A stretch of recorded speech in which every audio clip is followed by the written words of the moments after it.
ठ्याक्कै यो तिनवटा यहाँ राख्ने त्यसपछि यसो हल्का गरिदिने त्यसपछि ठ्याक्कै थाहा हुँदो रहेछ बिट थाहा छ तिनवटा एकैचोटि राख्नु भने बिट पनि थाहा पाउँछ मजाले यो एउटा तरिका हो।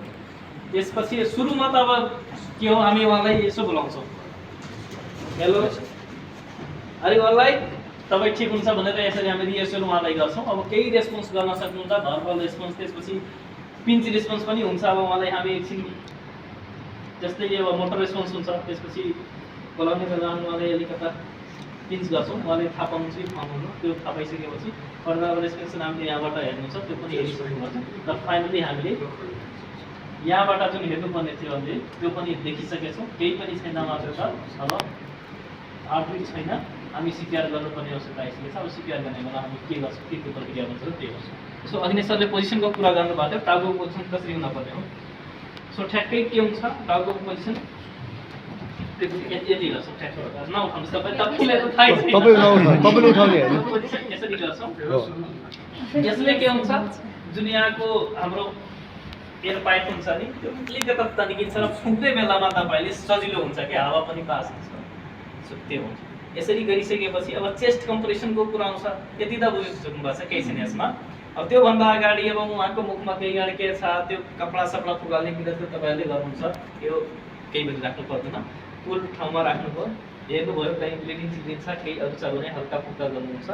तर औँलाले चाहिँ यो हामीले केही पनि गर्दैनौँ धेरै ठाउँमा क्लडहरू केही छ भने यो कहिले काहीँ बाइट पनि गरिदिन सक्छ जरुरी छैन कि बेहोस कि केस हुनसक्छ अरू सर्टल कन्डिसनमा हुनसक्छ। त्यो गरिसकेपछि अब चेस्ट कम्प्रेसन कसरी गर्ने त यो एकदम मेजर कुरा हुन्छ।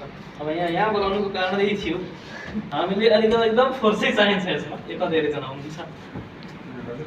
सो युजली हामी यसरी बस्छौँ यसरी बस्छौँ। अब तपाईँको कम्फर्टेबल छ जति बस्न सक्नुहुन्छ। अब हामीले केले दिन्छौँ पेन सेन त अब तपाईँहरू निकालिहाल्नुहुन्छ। अब कपडा छ भने यो पनि खोलिदिन्छौँ सकेसम्म उसको गन्जी मात्रै होस् अथवा के होस् किनकि धेरै बेलैमा इन्जुरी गरिदिन सक्छ। त्यसपछि हामीले कम्प्रेसन दिने भनेको यो पार्टले सोल अफ द पाल भन्छ यसलाई हामी गर्छौँ। सो इन्टरलक गर्छौँ हामीले इन्टरलक गरिसकेपछि कहाँ गर्छौँ ठ्याक्कै यो हाम्रो लास्ट स्टर्नम जहाँ सकिन्छ नि यहाँ थोरै त माथि यानि मिड पोइन्टमा बिच भागमा गर्छौँ। अब यसको पोइन्ट नाप्ने कसरी यो धेरै अबजनाले सिम्बल के गर्नुहुन्छ भने छातीको त्यो हेर्ने त्यसपछि त त्यो हुँदैन ठ्याक्कै यहाँबाट आउने मिड पोइन्टबाट हेरिसकेपछि हामी कम्प्रेसन गर्छौँ यसरी। अब यो उठाउने बेलामा कति डिप गर्छौँ होला 1 सेन्टिमिटरदेखि हामी लगभग 4 देखि 6 सेन्टिमिटर डिप गर्न सक्छौँ त्यति हुन्छ।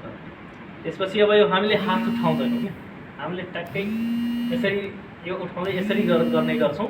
कति पटक गर्छौँ 1 मिनटमा 30 1 मिनटमा कति गर्छौँ 100 देखि 120 जति हामी यति फास्ट गर्छौँ। त्यही भएर हामीले भनेको थिएँ एकदम बढी इनर्जी चाहिन्छ यसमा एकछिनमै हात दल्छ। त्यसपछि 30 चोटि कम्प्रेसन गरिसकेपछि 30:2 को रेसियोमा हामीले भनेको थिएँ। त्यसपछि हाम्रो कम्प्लिट पोजिसनमा यसरी हामी गर्छौँ।